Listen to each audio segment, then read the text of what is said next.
So I think we'll start. So first of all, welcome. We have so many people who have booked in to watch this event, which is absolutely wonderful. It just shows what a current topic it is. So my name's Jill Edwards. I'm an advocate for WUN, the Women's Utilities Network, and I'm absolutely thrilled to be able to introduce you all to Anna Black and Gen Hallam from 40 Women and Beyond.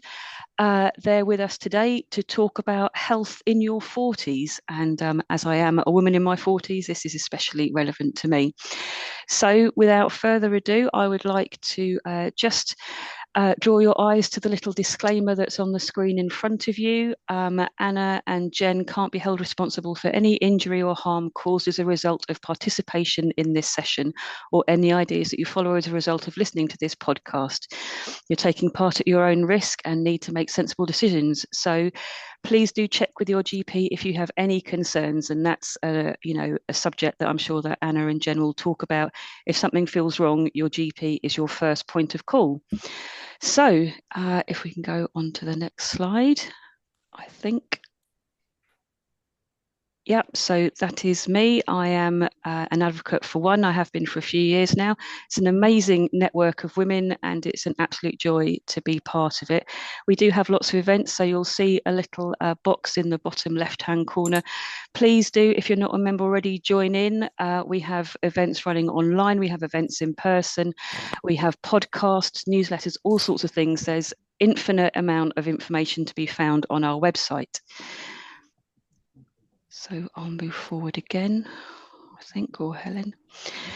Yep, so about the Women's Utilities Network, we're a large and growing organisation. We started in 2018 with a group of like-minded women.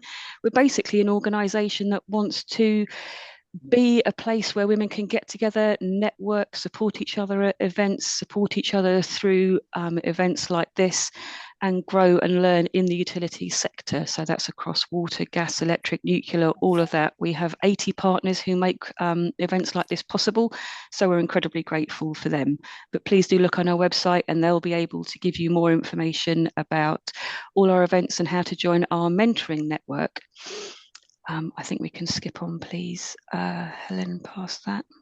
So this is a little page. These are all, well, that was all of our lovely partners. So thank you very much. And these are events that are coming up. So obviously today's the 21st of January already, 40s Women and Beyond, looking forward to getting going with that. Then there we have I Am Remarkable workshops. This isn't the only workshop we'll be running in the year. We'll do them at various points, but do get yourself booked onto one of those. They get booked up quickly. And then in February, we'll be at Accenture to talk about AI in energy and water. There are lots of different podcasts going on, and actually Jen and Anna and I recorded one yesterday about women slightly younger than menopause, but how to make the most of your health and how to thrive. And then International Women's Day will be a big milestone for us. But then really excitingly, on the 3rd of July, there'll be our third Women in Utilities awards session. So entries are now open. Please, please, please do get involved in that. It's an amazing day. It's absolutely brilliant to all come together and lots of chances to celebrate the amazing women that we have in this industry. So thank you very much, Helen. If we could carry on to the next one. And the next one again, I think. Yeah, so our mentoring program is something we're incredibly proud of. If you would like to be a mentor or you would like to be mentored, this is where you can find it. It's free for anybody who'd like to sign up. We do encourage lots of people to take advantage of it because mentoring is hugely valuable, whatever stage of your career you're at. And don't think it's just for those young in their career. This is for women all through their career. So don't think it's not applicable to you because it's a really powerful tool. If we carry on, please, Helen. And if we nip past that. And yeah, so there's on our website, they'll find lots of blogs and podcasts like this. There are new ones coming soon and we advertise all of them on LinkedIn. So if you're not part of it or not joined up with us on LinkedIn, please do that as well. And you'll also be able to link up with Anna and Jen there as well. So if we could just go past that, please. And this is our One Development Framework. We're really, really proud of this.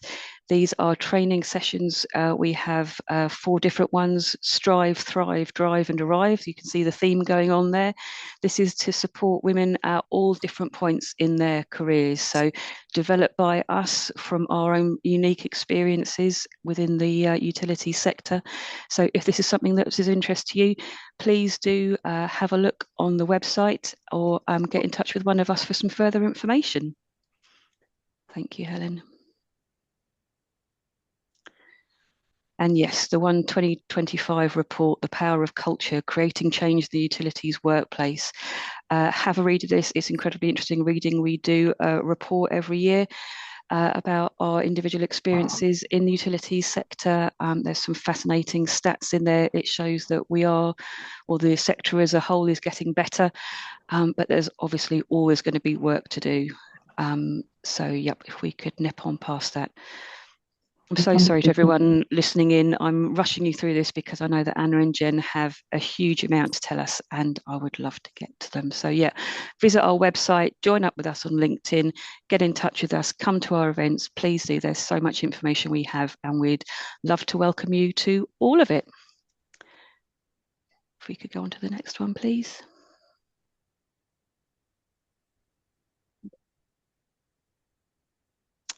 And yeah, this is our partner page again. These are all the different partners that we have. Likely lots of your employees will already be on here. So yeah, these support us through very important stages in our year and they sponsor us so that we're able to put on more events like this. So this is our introduction. So this is the amazing Anna and Jen. I've been delighted to spend some time in their company over the last couple of days and they are just like little gold mines of information about women's health, and that's women's health all the way really from puberty right past menopause into the time beyond that. So I'm so looking forward to having you meet them and being able to listen to what they say.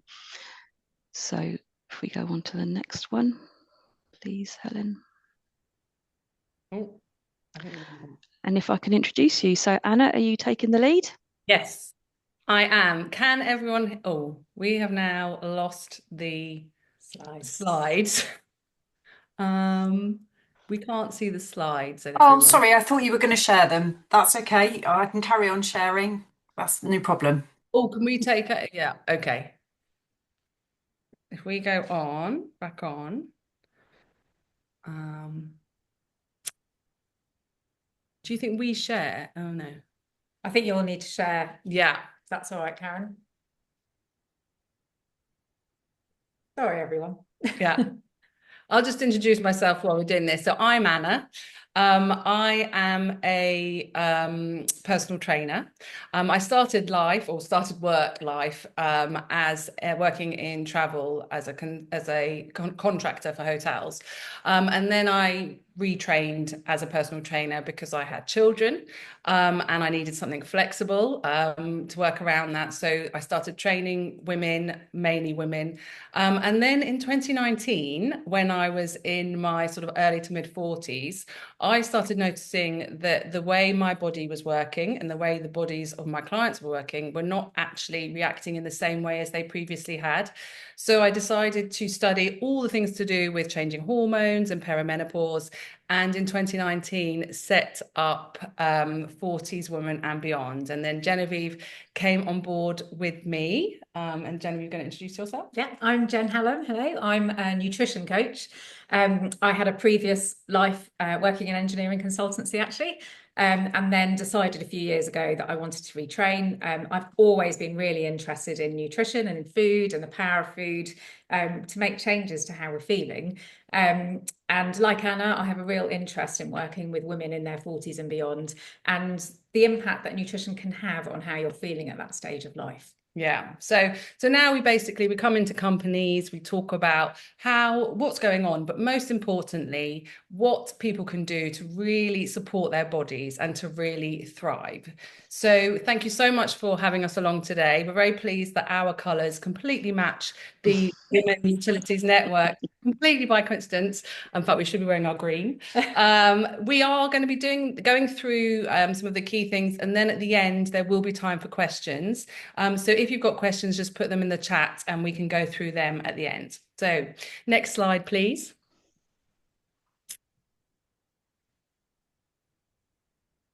Oh, is that us doing it now? Lovely. Okay. So basically, the female sex hormones are going to start affecting us from, the moment we first have our periods. And actually, these hormones change along the way.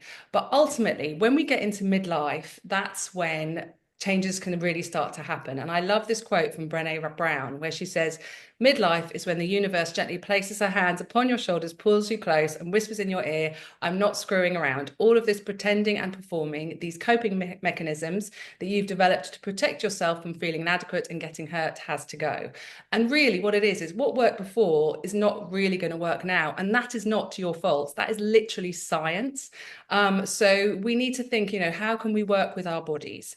And we're going to go through some of the key things. Oh, next slide, please. We're going to go through some of the key changes and the key hormones that will affect this. But just to really reiterate that menopause doesn't need fixing, but understanding it can make such a difference. We can get clarity on it.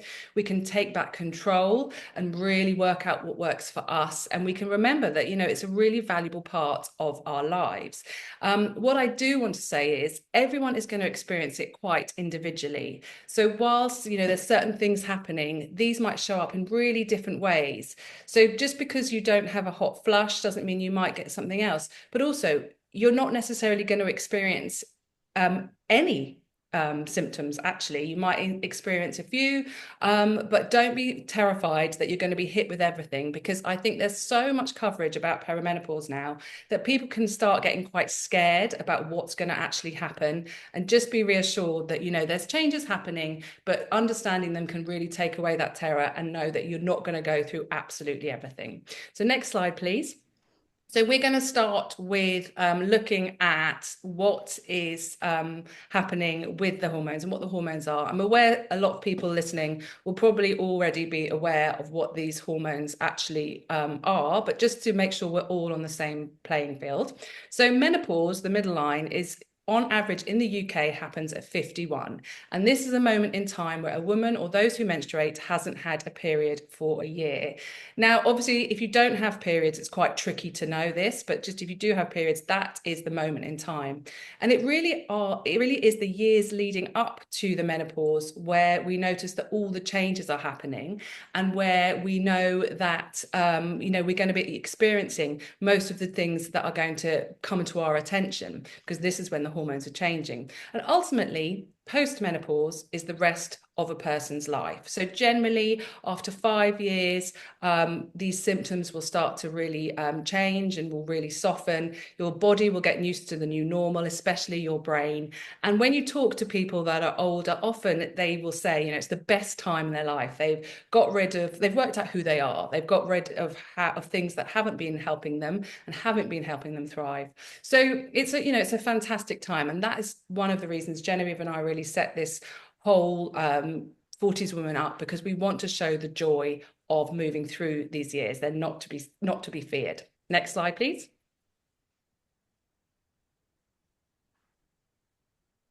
So hormones start to decline from our mid-30s, sex hormones. Estrogen is the sort of main female sex hormone. It has around 400 roles in the body. It can affect so many different things, from your brain to your pelvic floor. And actually, estrogen really declines not in a straight line. It can almost change daily. So actually, it's not thinking about necessarily the fact that it's declining and you need to increase it. It's thinking about how it reacts with the other two hormones, progesterone and testosterone. So progesterone is the purple line, testosterone is the pink line. Progesterone does decline slightly up and down, but testosterone is much more flat and sort of flat lines around that sort of just before menopause, around the age of 51 and 52. So as I say, it's not about necessarily just topping these hormones up. It's thinking about how can I get my body to work as effectively as possible so that I don't exacerbate the issues. So for example, stress, if you're stressed, your body wants you to have the stress hormone, cortisol, so that you can run away from a tiger. Okay. And so if your body's thinking that's happening, it's not going to want to procreate. So it's not going to be producing the sex hormones. It's going to focus on producing the cortisol and the adrenaline. And that's when you can really exacerbate some of the problems that can come when you go through perimenopause. Next slide, please. So some of the changes that happen are physiological. We know that brains are really supported by estrogen. They're really its energy source. So when you no longer have the same amount of estrogen that your brain's used to, it can easily react, and that can affect everything from your moods to even to your balance. Actually, balance can be something that's really affecting. A lot of people can experience a bit of vertigo. Our heart health pre-perimenopause is not really an issue for most women, but post-menopause becomes cardiovascular disease becomes one of the biggest killers of women worldwide. So we need to think about how do we support our hearts.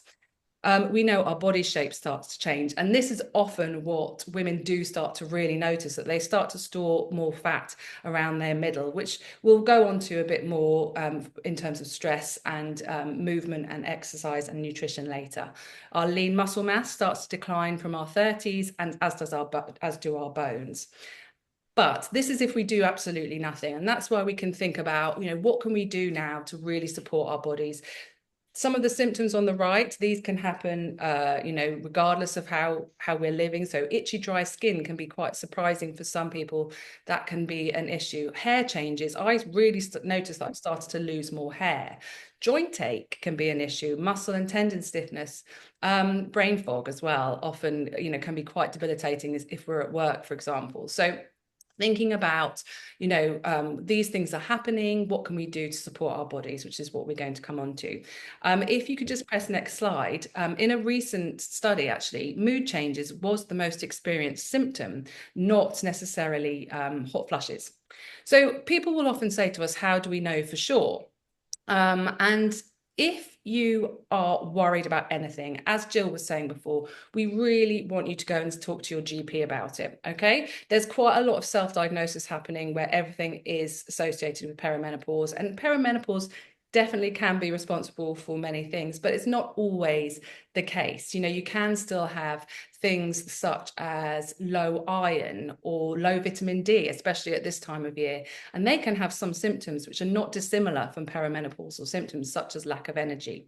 But if you do go and see your GP and you want to say, am I perimenopausal? If you are noticing that your periods are changing, like your menstrual cycle is becoming longer or shorter, if you have noticed that your moods are becoming a bit more ragey than you were before, sometimes it's difficult if you're quite a ragey person anyway, and if you've noticed that you have got some of the symptoms that we've talked about, then generally, if you're over 45, the GP will assume you are perimenopausal. And as I say, they wouldn't do a blood test to check that because your hormones are so all over the place, it's quite difficult to get an accurate reading. If you're younger, they might do a number of sex hormone tests to check. But as I mentioned before, what they could do is do some blood tests to check for some other things, such as low iron, to check your thyroid, etc. But do see your GP if you are concerned. Next slide, please. So on to the good stuff. What can we do to support our bodies? So Genevieve and I are really of the approach of thinking of what the small things that you can do in your life consistently that will really support you from a movement and nutrition and a lifestyle perspective. Today, we're not going to be talking about HRT. And of course, HRT is very much part of the story for many people. It can be life-changing for some and not so much for others. I would recommend that we do actually do a podcast, Genevieve and I, along with a lady called Margaret Caborn-Smith. And we've done 3 seasons, and we've had an HRT specialist on twice in the first and the second season, Dr. Lindsay Thomas. So do go and take a listen if you want to know any more. We're hoping to have her on for a 4th season because HRT changes all the time, as I'm sure anyone who's using it will be aware. But as I say, today we're going to be focusing on what can we do to support our bodies. So we know, first of all, that we're going to be looking at the lifestyle piece, because lifestyle really and resilience really is the bedrock. If we are constantly living in a high level of stress, don't worry, I'm not going to say you have to remove stress from your life. Definitely not. But we need to think about what can we do to bring ourselves out of that stressful situation and into the thriving situation when we want to be. So we need to be at sometimes in that stressful, reacting to stress scenario. Exercise is a stress, but it's a good stress, and you want to keep it short so that the good adaptations happen. But we want to be able to come out of it again when we need to. Movement and nutrition, we'll be talking about those as well. And, you know, as long as we get a few things and we think of a few things that can work and fit into our lives, it can make all the difference. Just those small changes, as I say. Next slide, please. So we're going to start with resilience and stress. So stress is not just emotional, it is physiological. Ultimately, your body doesn't know the difference between a deadline and a threat. It just responds, which exacerbates absolutely everything. So as I mentioned, we're not trying to remove stress from your life, but we are thinking about how can we support our bodies so that we know when to move into that stressful reaction and when not to. So we've got a nerve in our body that goes from our brain to our pelvic floor called the vagus nerve. And it's thinking about keeping that really healthy and thinking about what can we do, what works for you that will bring you out of that stressful scenario. So if we go on to the next slide. These are some of the things that have really worked for us. So nervous system regulation is a posh way of putting it. But 3 things that have worked really, that can work really well. Getting outside. There are countless tests, countless studies showing that getting outside will immediately bring down your cortisol level. Breath work. We know that including some purposeful breath work. So let's just do one round now. So I just want you to relax your hands on your lap, and we're going to breathe slowly in through your nose for 1, 2, 3. We're going to hold it for 1, 2, 3, and 4, and we're going to exhale through your mouth for 1, 2, 3, 4, and 5. And this has been scientifically shown that it really does bring down your stress response. We know that connection is absolutely key. And I love all the things that Jill went through before that WUN provide. Having that bit of connection is going to make such a difference to how you are feeling, how your body is reacting. And if you're working from home, I really recommend trying to get out and connect with people here and there, because that's going to make a massive difference to how you're feeling as well. If you can press forward. Lovely. So sleep. So sleep is such a key one. And I have to admit, it has always been a real trigger for me, but it was one of the reasons I looked into the whole menopausal thing, because everyone had said, you know, your sleep's going to go horrendous when you go into your 40s. And I was like, I cannot cope with that. So I wanted to look into it. And there are certain things that work really well for me that I wanted to share. So first of all, getting outside, we've mentioned, but getting outside first thing in the morning, that is going to allow melatonin, your sleep hormone, to kick in later when you go to bed. That really does make a difference. Sour cherry juice. Sour cherry juice is just a drink that will actually help produce melatonin, or help your body produce melatonin. And just having a small amount, half an hour before bed, I found has made a real difference as well. Breath work, journaling, but also putting your phone to one side. And I know that all of us are aware that phones are not great to have in bed. but often many of us do. And I think for me, it's not even the blue light. It's knowing that if I read a stressful text just before I go to sleep, I will be ruminating on that text 2 hours later. Even if it's not really that stressful, I'll be thinking it through. Whereas if I looked at it in the morning, I would deal with it. It wouldn't make any effect. So really do try to put your phone to one side. I saw someone there just said something about magnesium, and that can make a huge difference to some, not to others, but it does definitely make a huge difference. Genevieve, I know it really affects her sleep positively. Me, it affects my sleep negatively. Very interesting. Anyway, next slide, please, or forward button. Nutrition, Genevieve's going to be discussing shortly. And next slide. And recovery. So when I come on to movement, I am going to be talking about the importance of letting your body recover, so that's when all the good stuff can happen as well. But also finding those things that you can do in the week, in the day, that are truly joyful to you. So that's our sort of intro on lifestyle and the perimenopause. Genevieve is now going to be moving on to nutrition. Thank you, Anna. Yes, I'm just going to start talking about nutrition. Just opening by talking about some of those symptoms that you might experience in perimenopause that can be linked to our nutrition. So there's a few of them here, things like low energy, mood swings, night waking, the appearance of belly fat, which is quite a distressing one for a lot of people, and does seem to be a universal experience. That's something that we can do things to mitigate against. And hunger is a really key one as well. We were talking about the rage earlier. I know certainly one of the symptoms that I had was hunger. So we will talk about that a bit more. If we can just go forward a couple. These are all linked to our fueling and also to our blood sugar levels. So as we move into perimenopause and our estrogen levels start to drop, we become more insulin resistant, and it just means that it takes us longer and we're less efficient at taking that glucose up from our blood after we've eaten. And this can cause sort of a roller coaster effect where, depending on what we're eating, if we're eating a lot of ultra processed foods or a lot of refined foods, we can end up having these sort of blood sugar highs followed by a blood sugar crash quite soon after, and that can also exacerbate those menopause symptoms that Anna was talking about earlier. We can go on to the next slide. So the really key thing is that nutrition in our 40s is about building. It is not about restricting. So it's not about dieting. If we're trying to shrink ourselves, our body will fight back. But if we nourish ourselves, our bodies will start to work with us. This is really key. And for women in their 40s and 50s, most of us grew up in that low fat, low carb environment where there was a lot of yo-yo dieting, a lot of 12-week transformations. And really, we want to try and move away from that and start to realize that that is not serving us well. And actually, what we want to be looking at is longer term lifestyle nutrition changes, where we're adding things into our diet, not necessarily constantly trying to cut things out.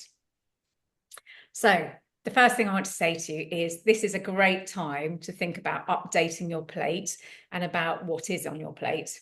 So first of all, lean protein. If we just go forward one, we need to have around 1 to 2 palm-sized portions of lean protein on our plates at every meal. Now, this is one that actually, when you start to look into it a little bit more, we can very easily not be hitting the amount of protein that we need. Protein is fantastic for helping us to maintain muscle mass, which becomes a bit of an issue as we move into perimenopause. It's also really great at keeping us feeling fuller for longer. If you're vegetarian or vegan, it's really important that you get a mixture of grains and pulses on your plate so that you're getting the full range of essential amino acids that we need to help build. They are the building blocks of everything in our bodies. So it's really important that we're getting those. Next, one of the key things that I say to women in their 40s is, are you getting enough dark leafy greens and salads?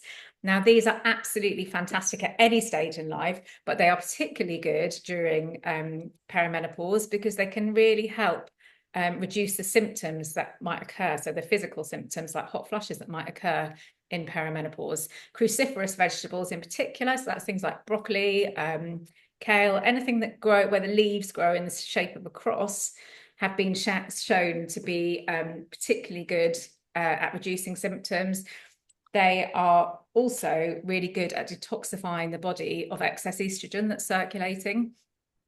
So it can really help with our hormone balance. So where we might end up being slightly estrogen dominant, as all of those hormones are fluctuating, those dark leafy greens are really going to serve you well. Another quarter of our plate should be made up of non-starchy vegetables. We'll come to the starchy vegetables in a minute. So that's anything that's, other than root vegetables. We want to aim to have as much variety as possible as we can in there. We just want to fill our plates with those dark leafy greens and non-starchy vegetables. There's no limit on that, but do think about getting variety wherever you can.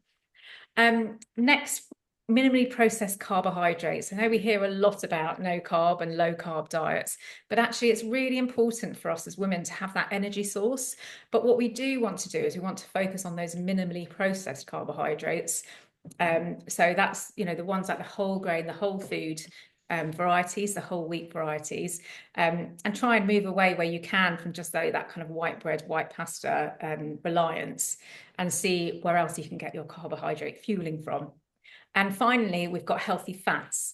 Again, I just mentioned about, all these growing up thinking everything needed to be low fat or no fats, but actually healthy fats are essential in our diet. So things like olive oil, nuts, seeds, avocado, they're all really helpful. They'll help us with the absorption of those micronutrients, and also will help keeping everything lubricated and moving well.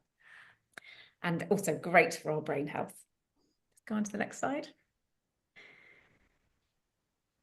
And so that brings us on to gut health. This is something that we're hearing about loads in the media at the moment, but our gut health affects us physically, mentally. It really is, we're learning, linked to everything in our bodies. It's the gateway to hormone balance and energy. And you can eat all of the right foods, but if your gut isn't supported and it's not functioning well, your body can't use them. As Anna mentioned earlier, this is also very linked to stress. So your gut health might be affected by those high stress hormones, and therefore the nutrients will just pass through your body. But going on to the next slide, so we know that it's really important to look after our gut microbiome, but we also know that microdiversity decreases as our hormones start to dip. So what we want to do is we want to, as much as possible, support that with the foods that we eat. So that is, first of all, making sure that we're getting a variety of fruit and veg in our diet. So if we just click on to the next slide. So we want to add more variety, more plant foods, but it's also really important that we're thinking about eating all of those different colourful foods. We hear about, Zoe has done a lot about talking about adding in 30 plant foods a week and aiming for that. That's a really important thing to do. I think, to be honest, just adding in more than you're having at the moment is important. Wherever possible, use herbs, spices, because that will add to your number of plant foods. Anything that you can sprinkle on your dinner or on your salad will really help as well. The other thing to do is to try and lace live and fermented foods through your diet. Some are more challenging than others. I think Greek yogurt is a really easy place to start. Greek yogurt and unpasteurized cheeses, they will add some really great healthy bacteria into your gut. Then there's other things like kefir, which is a fermented yogurt drink, kombucha, a fermented tea drink, things like kimchi and sauerkraut. Now you can buy those in the supermarket, but if you're buying them from the supermarket, make sure you head to the chiller section rather than the store cupboard section. Quite often the kimchi, for example, that you'll find in the store cupboard section will have been pasteurized. So there won't be any good bacteria in there anymore. It will be tasty, but it just won't have that bacteria that you want. So chiller cabinet. Things like miso contain live bacteria as well. Just check again, it doesn't say pasteurized on the label. Anything that you heat, unfortunately, does kill the bacteria. So if you're using miso, maybe try and incorporate it into a salad dressing or some kind of vegetable dressing, and you'll get the benefits from that too. There are also some forms of vegan cheese that now have those added live bacteria in there. So if you are vegan, do have a look into that as well. And I'll pass back to Anna to carry on. Thank you very much. So, a lot of clients will say to us, we've noticed our body shape is changing, so we need to exercise more. They've tried to exercise more, they've eaten less, and it's not worked. And ultimately, at this age, more exercise is not better. Better exercise is better. We need to think about, as the next thing will show us, that we need to think about what is going to actually work for our changing hormones. You know, what will our changing hormones respond to, and what exercise can we do that will support our brains, that will support our hearts?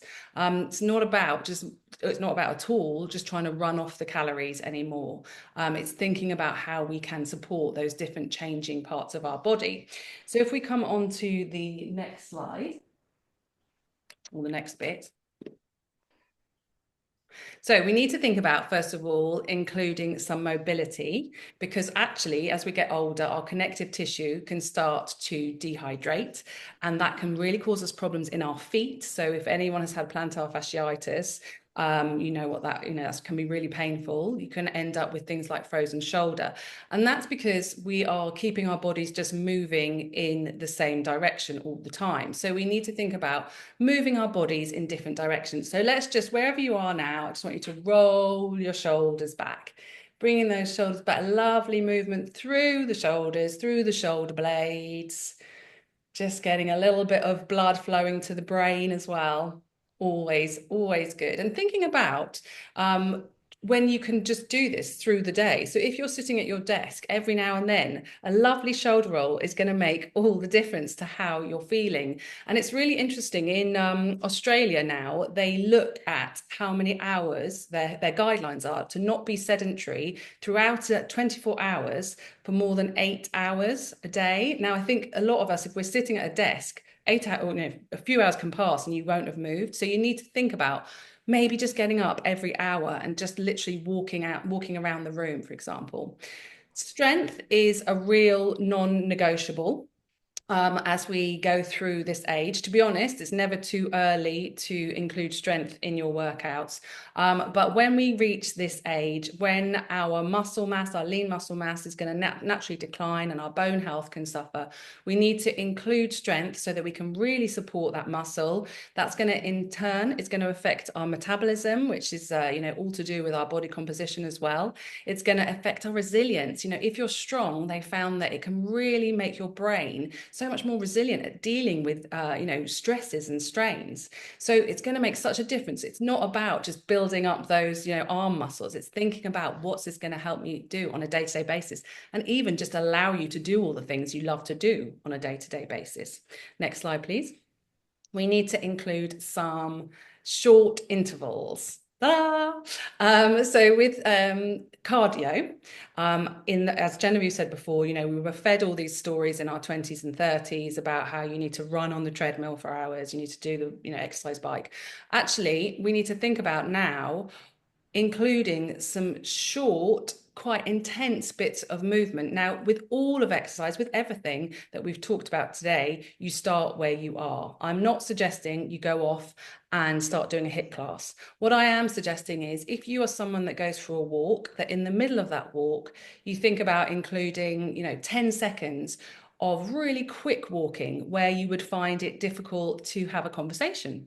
Example, that's the sort of good level to measure on. If you're finding it quite difficult to have a normal chat, then that's a good level to be getting, a good level of intensity to be getting, and that's brilliant for your body shape. That's really good for storing, using up that basically getting your body really good and really efficient at using that blood sugar, because blood sugar issues can really cause problems at this time of our lives. It's really good again for our hearts. So that's why to include that. Moving on to the next slide, please. And we need to think about recovery, which I mentioned already, and fueling.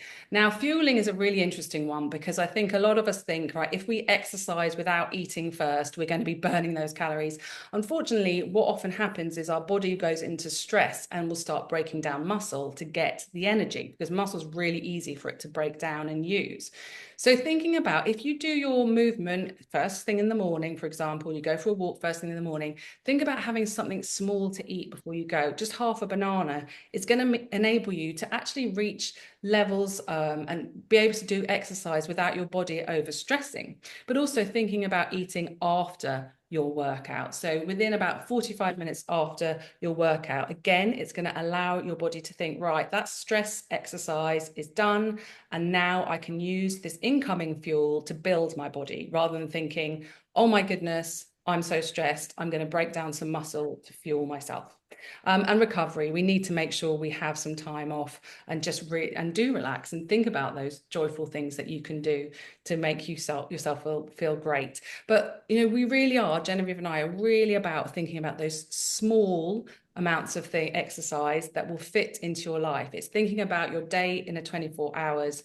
And can you, for example, walk up the escalator? It's one that's mentioned all the time, but walking up the escalator rather than just standing on the escalator, that's just a tiny thing that can make a difference. Next slide, please. So ultimately, this isn't about getting through perimenopause. It's about setting yourself up for the rest of your life. And now is really, you know, a great time to make a difference. There is a lot of stuff online. What I would say from a movement perspective is you really need to think about getting the form right, especially for strength.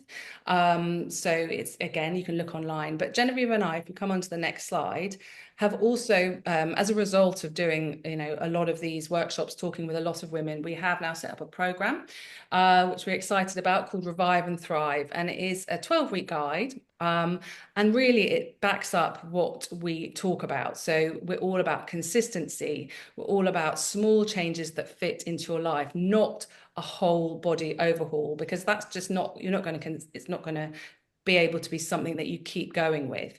We want to make sure people have confidence in what they're doing. And ultimately, what we really find is when people have connection and they have a framework of support, then they can really be more successful. It's very hard, practically impossible, to just go on through willpower alone. So we did want to share with you, if you come on to the next slide, our program here, which is called Revive and Thrive. And this shows what is included in it. So you have support, individual support from myself and from Genevieve. And you also have flexible things that you can fit into your day. And just thinking about, you know, how can you support your body now from the things that we've said before. But what we would love is if anyone does anything such as, if you come on to the next slide, please. If anyone does, for example, go out first thing in the morning and find that that is affecting their day positively, do let us know, because we love getting feedback. And we found that, you know, there's certain small things that will make a difference. And I think that is the key message we want to get across today, is that, you know, any movement is fantastic. There's no negative to doing bad movement. Eating something extra on your plate is fantastic. Having that breath first thing in the morning is going to make you feel better. And that's what we are about. It's a brilliant age, but thinking about how you can support your body is going to make all the difference to how you feel now and in the future. And that is, this is just some of the stuff other programs that we offer. And then, as you know, we come into companies and do workshops and things. So we've got all our contact details there. So if anyone wants to get in contact, please do. Do we come up for questions now? Oh, thank you so much, both of you. That was such a huge amount of information, but brilliantly put across. And I have to say, I've been watching the chat, and there are some hilarious comments in there. I have to say, when you came to the plate and there's not enough cheese on that, and that was that spoke to my heart, Kirsty. So as we anticipated, there have been lots of questions around supplements and a few around collagen. So I wonder if maybe you could start off the questions by commenting about that. You spoke a little bit about magnesium, but people are definitely asking, what should we take? What's worth taking? You know, different brands, that type of thing. If you could comment on that, that would be great. I'm just going to say one thing, and then I'll hand over to Genevieve. Vitamin D is the one thing that is a no-brainer for anyone in the UK. Take your vitamin D at the moment. Between October and March. Yeah. Everyone should be taking vitamin D. Yeah. Okay. Sorry, then I'll leave it to you. No, but good, because we always forget to say that. Yeah. In terms of magnesium glycinate is a great one to help, especially with the sleep issues. But I mean, when it comes to supplements, there's very little independent research to really, you know, hang our hats on. A lot of the research is funded by the supplement companies, but there is good research to say that magnesium for women in midlife can be a game changer. For me, it has transformed my sleep. So I take a couple of tablets before I go to bed at night. It's gone from me waking up at 4 a.m. consistently to now waking up at 7 a.m. consistently. It's just been huge. However, Anna has tried taking magnesium for the same reason, and she said she felt like she'd had an espresso before bed. But what I would say is, there's magnesium that you take as a tablet, whatever. But there is a magnesium that you rub on your feet, which is called Sleep Balm, and I did used to use that, and I used to find that very pleasant. So there's different types, but the one on your feet, I don't know whether it was a placebo. What we would say is that with anything to do with supplements, you have to be your own experiment. So what I would say is maybe just keep you don't need to write an entire diary, but maybe keep a little journal note of how you're feeling now. And if you start to take something, just keep some notes as to how you feel and when things start to change, or if things start to change, because they're not cheap, these supplements, and you don't want to be taking something that actually you don't have any noticeable difference from. But I would say with some things, just because there isn't enough research at the moment doesn't necessarily mean that anecdotal evidence should be dismissed. It's just that there hasn't been enough research. Anything to do with women's health is very under-researched and underfunded. So that is starting to change, and there is a lot more work being done. So hopefully we won't be in this situation in the future. But yes, I would say use yourself as your own experiment. Collagen. Okay, yeah, collagen. So collagen, there's lots of different types of collagen, but generally there's 3 types that we talk about mostly, which are type 1, 2, and 3. They are type 1 is generally for bones, ligaments, tendons, and hair and skin. So that's quite often what you'll see as a beauty supplement. There's type 2, which is more to do with helping your joints, pain, inflammation, cartilage, that kind of thing.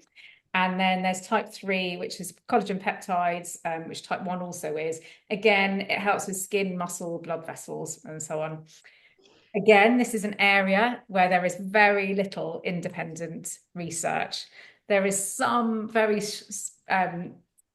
just emerging research that it can be beneficial, but much of the research has been done into type 2 to do with joint health and inflammation, and there is some good evidence that can be helpful, especially to do, linked to rheumatoid arthritis.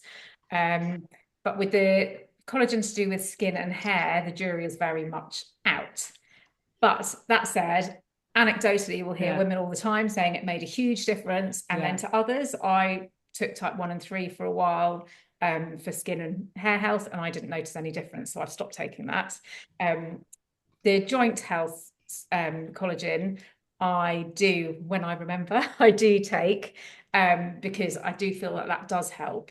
As part of my menopause journey, I have really suffered with achy joints, particularly in my hands, but throughout my body. So I am experimenting with lots of different things, turmeric, omega-3, to see if that can help. And I certainly find that the turmeric and the omega-3 do help with the inflammation that I feel. But again, it really is up to you to do your own research on yourself.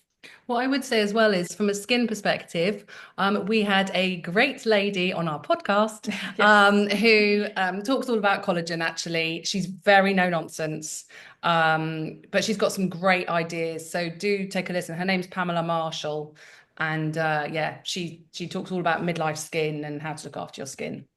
Okay, brilliant. There have been a few a bit left of centre questions that I haven't expected that have come through. One was about raw milk, and if you have any thoughts about that. And another one was about when you mentioned kefir and kombucha and sauerkraut and kimchi, it can be quite challenging for, well, I mean, I just don't like it personally, and I think some other people are there. What else could we try instead of those? I mean, as I said, there's unpasteurized cheeses. So some of your have an unpasteurized cheddar. You just check the labels, when you're buying, to see what's unpasteurized or not. Anything that's unpasteurized will give you that good bacteria. Sometimes kombucha can be a bit easier on the palate than kimchi, than beer in terms of a drink. So there's quite a few that are flavored on the market now. They will have sugar on the ingredients label, but that should, through the fermentation process, that's gone by the time you're drinking it. So they're not a bad option as a drink. So it is definitely worth trying different brands. Some are a lot more funky than others. Some give okay. you dreadful wind as well. Yes, any fermented foods that you start with, I would suggest just starting small, you know, a little bit at a time to start off with, to help yourself become a bit more tolerant. Don't go full in on a jar of kimchi or sauerkraut. Kimchi can be a really challenging one. That's, you know, got garlic, it's got heat, you know, it's everything. Same with sauerkraut. So really, again, I mean, it might just be trying to have a little bit and seeing if you can adjust your palate to enjoy it. If you can't, life is too short. So go for the things that you do enjoy. Okay. But yeah, Greek yogurt is a really easy one, I would say. So look for a live Greek yogurt. I always use Fage, the Fage, that brand that you get in most supermarkets. That's live.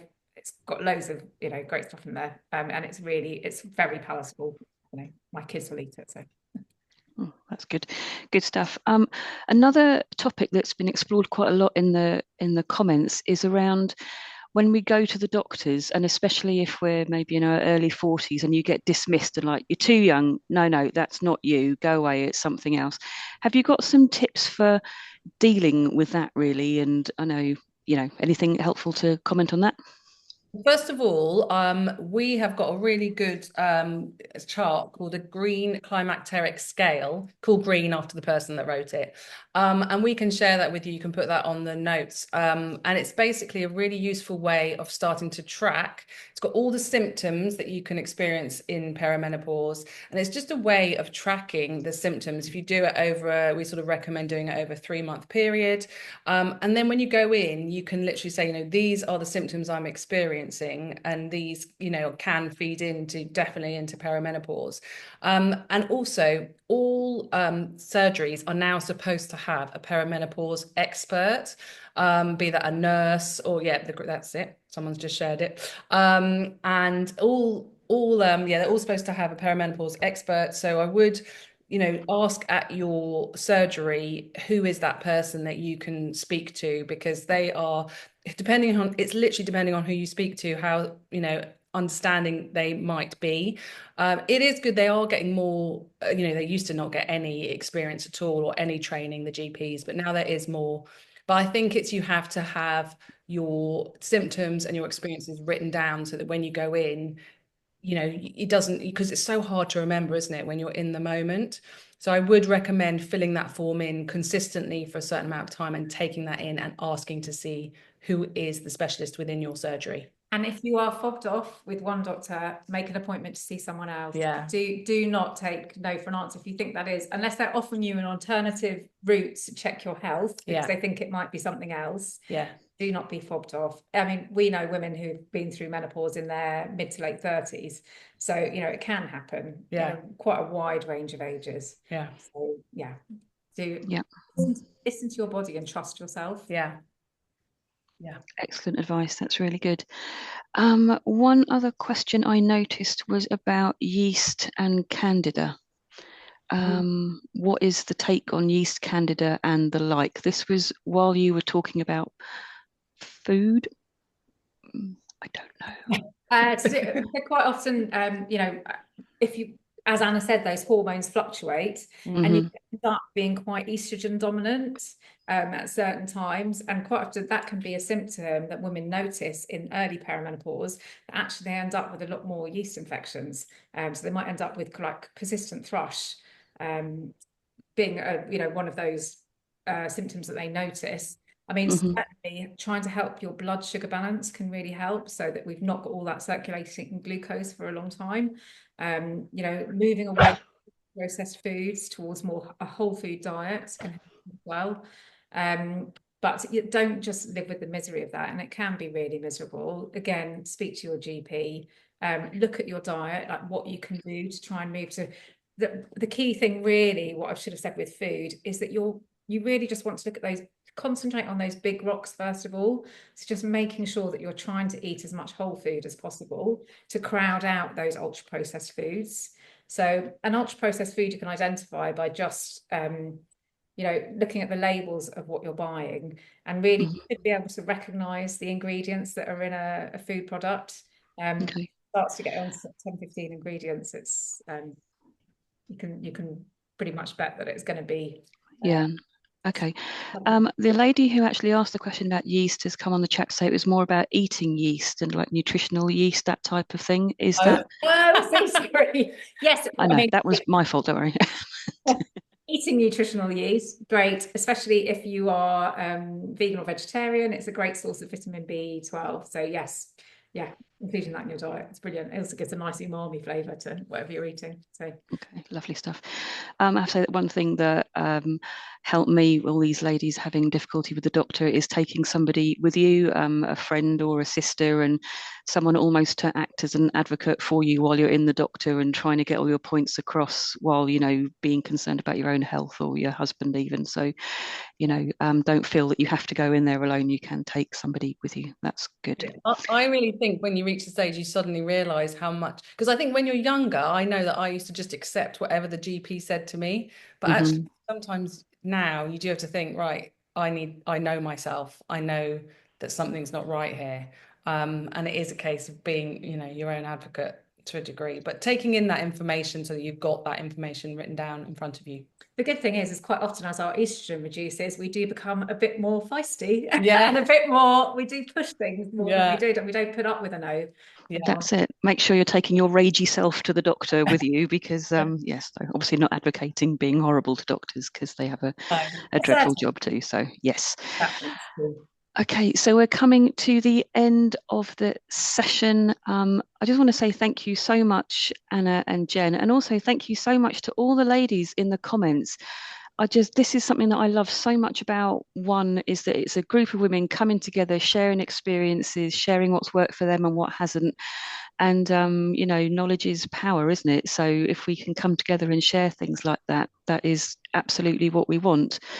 I would encourage everyone to go and have a look at Anna and Jen's website, 40 Women and Beyond. It's a treasure trove of information, and get in touch with them if you would like to. Yesterday, we recorded a podcast about health for younger women. So I'd really recommend you have a listen into that, because we touched on some topics that we've talked about today as well. So yeah, do have a listen into that. And I'm just going to check these last few messages in case.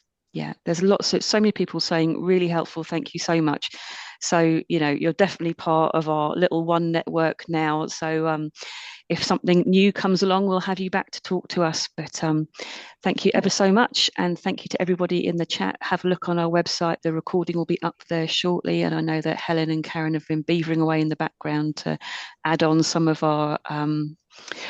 the tips and tricks and the little pages that we've been talking about. So yeah, please do join us on our next One event. We'd love to see you in person or online. And like I always think, don't worry about coming on your own if you haven't got colleagues or friends that are interested in the same thing. You know, this is a huge network of women that all are so welcoming. So come along and be part of what we're doing, because it's great and it's fun and you will laugh a lot as well. So really good. I'm going to shut up and leave you there now. And thank you ever so much. Thank you, Anna. Thank you, Jen. And thank you to the One Network. Thank you very much. Thank you. Thanks, everyone.